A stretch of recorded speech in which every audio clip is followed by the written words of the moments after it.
My name is Karen Phillip, and I am the author of Who Runs Your House, The Kids or You? Just a little bit of a background on myself. I have a postgrad degree in counselling and psychotherapy. I've been working as a therapist, working with families and children for just over 15 years now. I'm the mother of 3 children and 3 stepchildren. I'm a preschool primary teacher, and I'm the parenting expert on the Today Show and the Morning Show. I write for numerous parent magazines, mother blogs, and I present various forums and presentations. Now, today we're going to speak very quickly on how to stop tantrums. This is generally what I go through in my presentation, but when our babies are born, they come into our world with as gorgeous little white slates. So after a little while, our children start to develop their own little personalities. And then we start to wonder, oh my God, what's happened? They develop a voice and they develop their own wants, dislikes, annoyances and behaviours. And we're there left with, what have I done? What has happened to my beautiful baby? It's a bit of a shock to us sometimes. So often this is the creed of a child. My parents think they're in charge. They're so cute. And this is often what our children often think when when they grow and develop into little human beings, basically. So who runs the house? Now, the fact is that we should run the house. We're the parents, and we should be running the house. We should be setting the rules. We should be deciding on everything, all the rules, all the boundaries and the consequences for our children. We need, however, to tell our children very clearly what it is we expect of them. And a lot of times we parents will tell the children what we don't want them to do. But often we seem to omit and forget to tell them what it is we do want them to do and how we want them to do it. So it's something that we need to all be aware of as parents, because it's something that we've all done and probably continue to do. So it's also really important to work in with your partner, to have partner-agreed consequences and partner-agreed rules and boundaries. So I suggest to all the parents that come to see me in my rooms that you sit down with your partner and you decide on the behaviours that you'll accept and won't accept, the jobs that you wish your children to do as they get a little bit older, and any consequences that you wish to instill if the child doesn't fulfil that. Now, I use the practice school. Now, if you've got really young children, it may not apply. However, when your children are a little older, the practice school works incredibly well. And I'll use just a quick example. Say your child won't tidy their room, and you ask them to tidy their room and they make a dreadful attempt at it, and you say, well, look, sweetheart, this is really not acceptable. So thank you so much for sharing with me that I know that you'll need to practice this. Thank you so much. And you allow them to go outside or do whatever they want. And the child thinks, ha, great, got away with this, this is terrific. But then at a very inconvenient time for your child, whether it's be at their favourite show or when they want to go outside and play with their friend, you'll just remind them that, oh, remember the practice school we need to do? You need to come in and now you need to learn how to tidy your room properly. And the child will go, but hang on a minute, you know, this is not fair. And you go, well, it is fair, sweetheart, because do you remember I actually did tell you and I reminded you that we would have the practice school at some time that was convenient for me. So then if the child's room is reasonable, then you unpack it. You throw the toys around and you throw some clothes around. You go, okay, now we're going to learn how to pack up our room properly. So you allow the child, and you may need to help them if they're very young, to help them pack up, to show them how to do it and what it is you expect. I then suggest that you actually unpack the room again, or the toys again. Put it all over the place, and then, again, give them more practice until they're over it and they know, oh my goodness, if I don't do it right the next time, I'm going to have to practice this again and again and again. And then when they do get it right, which should be in probably 5 or 10 minutes, you give them a big hug, a high five, so clever, so proud of you. Now you can go outside and play or watch your show. It's very effective and very useful. I had a friend that recently did that with her 7-year-old, and his job was to pick up the dog excretions from the backyard. And he didn't do that a number of times. So she used the practice school. She collected all the dog excretions, put it in a plastic bag, reminded him that it's going to be practice school, proceeded to throw the excrement all over the yard, got him to pick it up, put it in the bag. She thanked him, threw it all over the yard again, got him to pick it up again. So she then knew that he could in fact do it properly next time. So the next time he was required to do it, she knew he could do it really well. And so far she hasn't had a problem since. So there's no need to lose control with our children. We can use choices and the word yes, which I will speak to you about in a minute. Children model behaviour.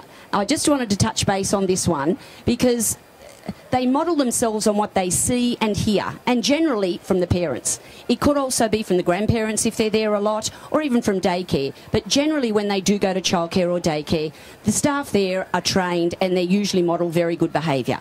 Most children learn their behaviour from their parents. That's where they learn it from. So we don't yell at a child for yelling, and we don't smack a child for hitting. It's very confusing.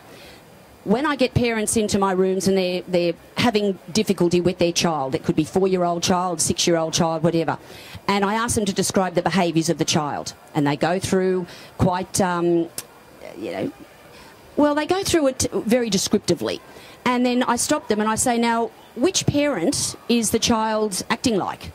And they look at each other, and I'll guarantee every single parent will either say, oh, that would be me, or oh, that would be them. And I'll go, yes, it is. And generally, this is where the children learn it from, their parents. So we need, if we can show that we're more calm and controlled rather than reacting to our children, that is the response our children will learn.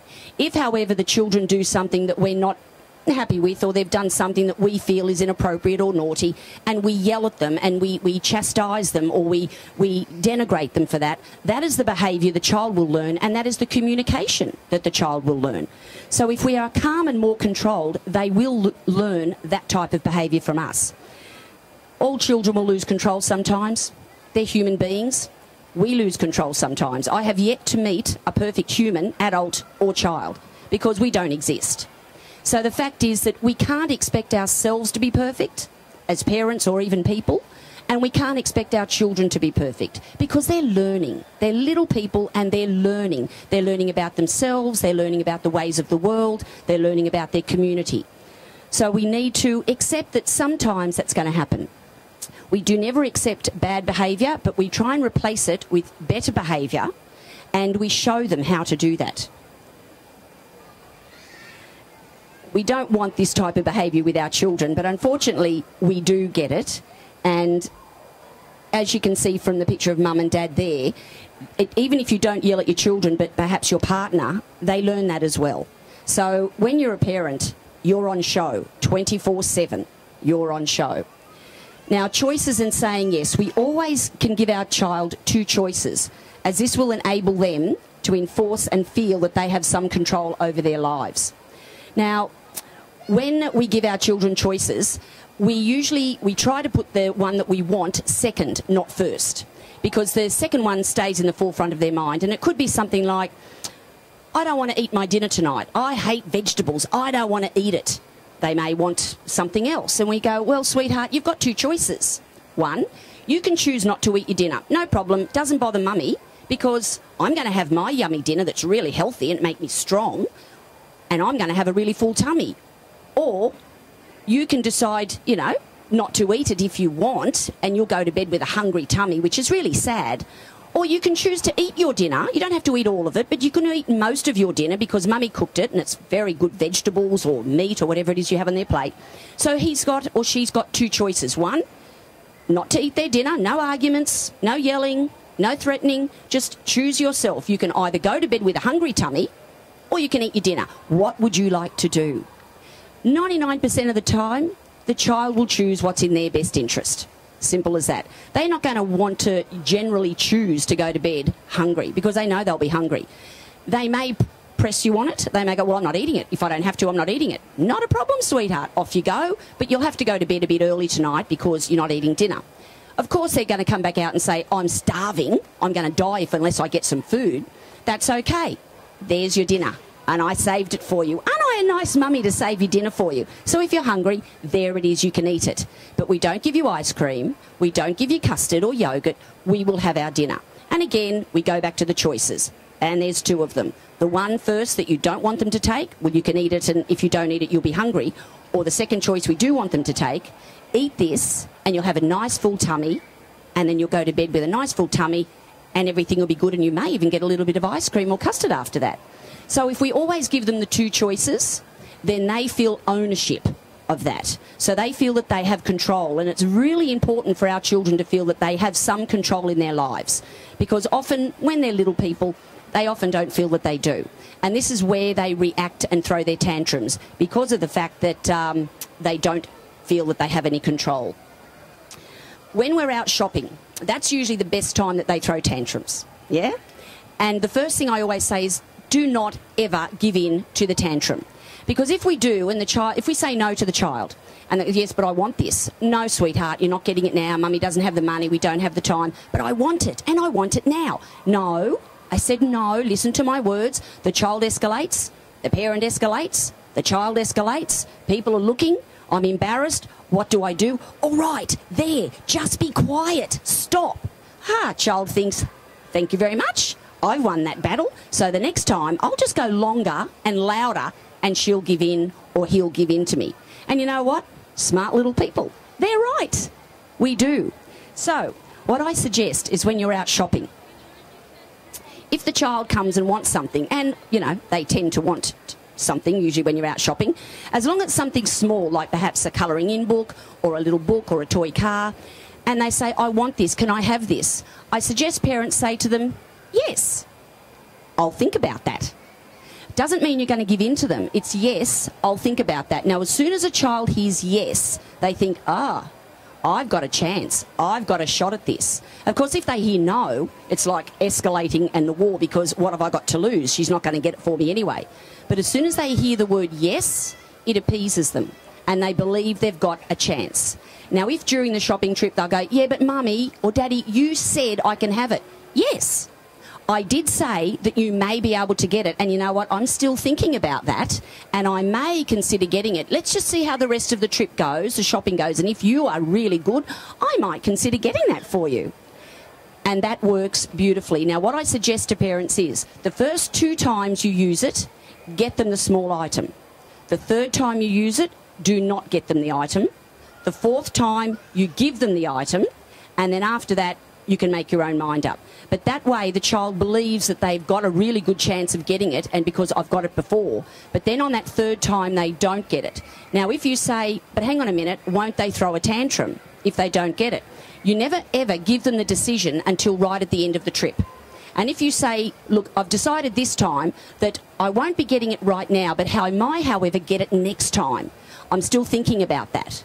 Then that allows the child to think, oh, I'm not real sure. It's not a no. I haven't heard the word no. So maybe I might. It just works well. So use the yes word. Even at home with the children, if they want this or want that, yes, sweetheart, I can hear you want this, and yes, I'm going to think about that. Once they hear yes, it appeases them. If we use the word no, it escalates them.